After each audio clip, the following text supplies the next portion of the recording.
Hi guys, it's me. It's Miss Checka, and we can't do Esperanza Rising today because my class schedule is a little bit different today, so I only have a little block of time. But I thought I would take advantage and do a garden episode since we haven't had a garden hangout in a long time.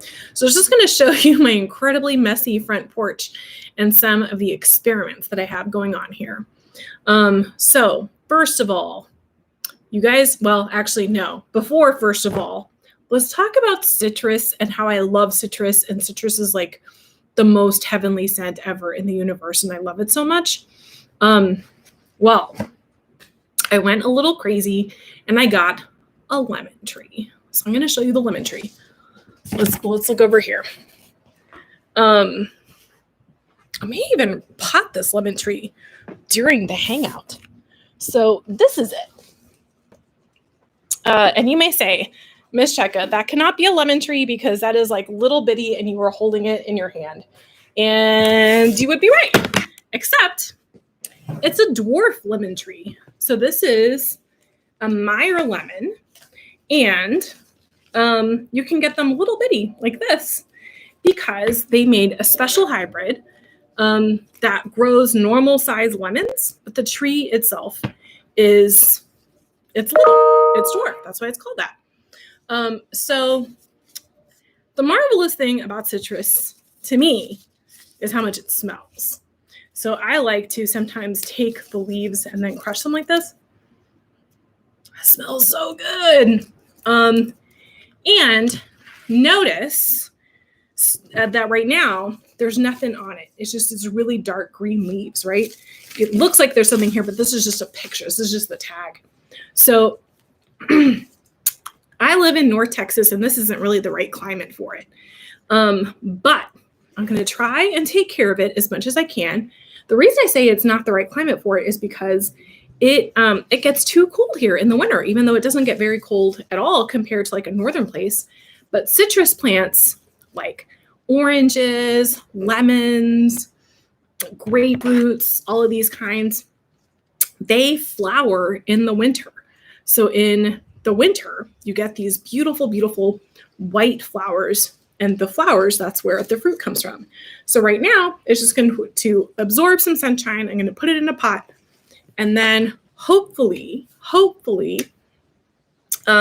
it will, give me this beautiful scent, maybe even some lemons. Okay, next up. You guys know that I am the queen of propagation. I love it when you can make plants from other plants because it's my favorite thing. It's just magic to me how some plants will make themselves, like the succulents that make like little tiny babies of themselves, and cuttings. You know that I love cuttings. So I have a couple of things here. So one is this one. So this guy is getting really leggy, and I grew him from seed, but I have already made 2 other plants from him. And today, since I don't have scissors on me, I'm just going to snap off a stem like this, and I'm going to put him in some water. And as soon as he has some roots, I'm just going to stick that into another pot, and it's going to make another plant. So this is like a particularly magical plant because it will let you do that. And it'll just grow back and grow back. And actually, when you prune it like that, even if you're not planning on making another plant from it, it makes it grow bushier because the plant is like, I need to make more leaves. I need to make more leaves. So that's one that I was going to show you. And then I was going to show you one that I bought. Very exciting. So this is called a Lady Banks rose. And right now, it's really super spindly. Doesn't have much on it. See here? So let me tell you about the Lady Banks rose. So Lady Banks rose is named after the wife of Sir Joseph Banks. So Sir Joseph Banks was this explorer and botanist, and he lived in the 1700s. And he actually, when he was a really young guy, he sailed around the world with Captain Cook. and he saw all of these amazing places. He went to Tahiti. He got a tattoo, which in the 1700s, if you were like a British nobleman, was, really kind of out there. But wherever he went, he kept journals and observations and brought back all of these marvelous plants. And when he got back to England, he basically spent the rest of his life studying the plants that he brought back when he went around the world with Captain Cook, having all these adventures. And he married his hometown sweetheart. They stayed married forever. And he became friends with the king. Not a king that we like in America. He became friends with King George III, who is exactly the one that we fought against in the American Revolution. But his project with his friend the king was to make some gardens, the Kew Gardens. So he made these gardens. He was friends with the king, marries his hometown sweetheart, studies all these plants.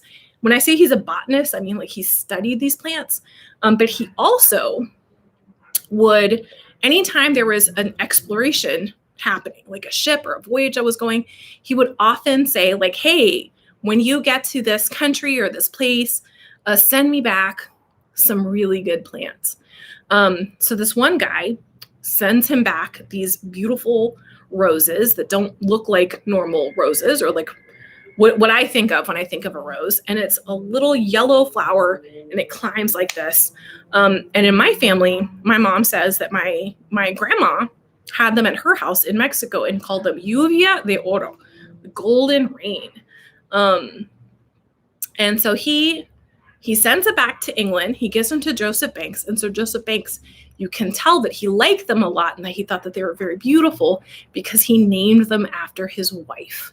So the official name of this flower is the Lady Banks rose. So Lady Banks rose will grow like gangbusters. So I bought this like little tiny spindly thing and it's already kind of growing. And the next time we do a garden one, I can show you how that goes. Next step. So in the spring and the summer, hi Tess, I showed you guys all of these succulents that just propagate and make little babies. Well, I'm going to show you the giant version of that, which is I went to Central Texas, and in Central Texas, they have these huge, huge, huge agave plants. So agave plants, they can be as tall as me. And in fact, I saw a whole bunch that are as tall as me. They only bloom once every like 15 or 20 years. And it's this massive, massive, massive bloom. But they're just a giant succulent. So they make little tiny babies. So I talked this gardener into like digging me up some of the agave babies, and I'm going to plant them at my house. So I'm going to show them to you, but I'm going to put on these really heavy gloves because these guys are no joke. So hang on.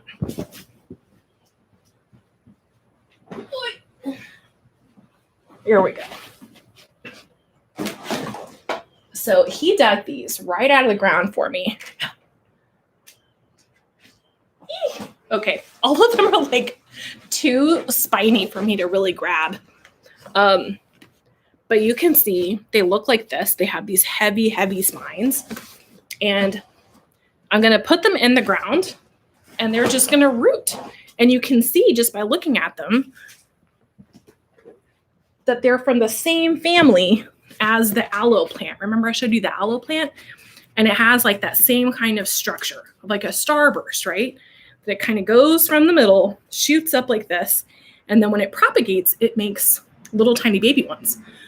So the aloe plant has special qualities, right? Mine is all beat up from where I break it off and then I put it on like mosquito bites. Ooh, Tess, you have a birthday coming up. This is awesome. The agave has a lot of special qualities, and it's especially really valued in Mexico. There are actually entire farms where they just grow these giant agave plants. And they use them in a couple of different ways. So one is that there's one species of it where we get tequila from.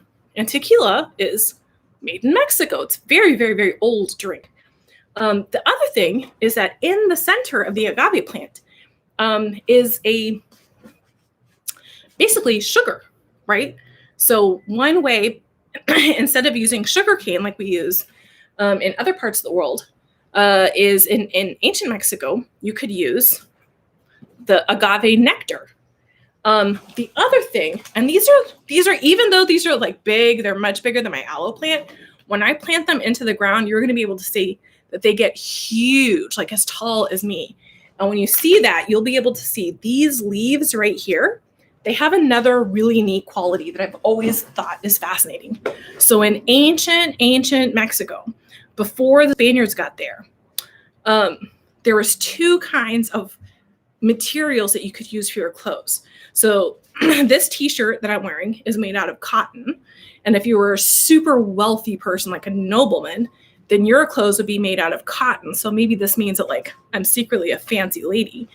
But the other thing that it could be made out of is agave fiber. So they would take these big leaves, or like this big, and beat them. And when you beat them, you see that there's long fibers. And when you dry them and beat them, it basically looks like thread. And you can weave cloth out of these fibers. So when you see old pictures, like old images that are always drawings of people from when the Spaniards got there, before the Spaniards got there, and there's wearing a lot of white material, it's actually plant fiber from an agave. So when I get mine into the ground, I am not going to touch them unless I'm wearing heavy gloves, because I've already cut one of my toes by accidentally stabbing myself with them. But you just don't know all of the things I might do with my agave plant. So that is our little gardening session. And tomorrow we should be able to, at regular time, read, possibly finish Esperanza Rising. So Tess, this is very exciting. Your birthday is coming up like really soon. Whoa. I very much want to hear what you want for your birthday, but I got to go now and do a Google Meet and teach a class. So be good. Eat your fruits and vegetables. Pick all of the good stuff for your birthday. Me, for my birthday, I always pick an activity. So maybe Tess, art stuff. Strong. Okay, that is strong. Okay. All right. I see you guys tomorrow. Bye, guys.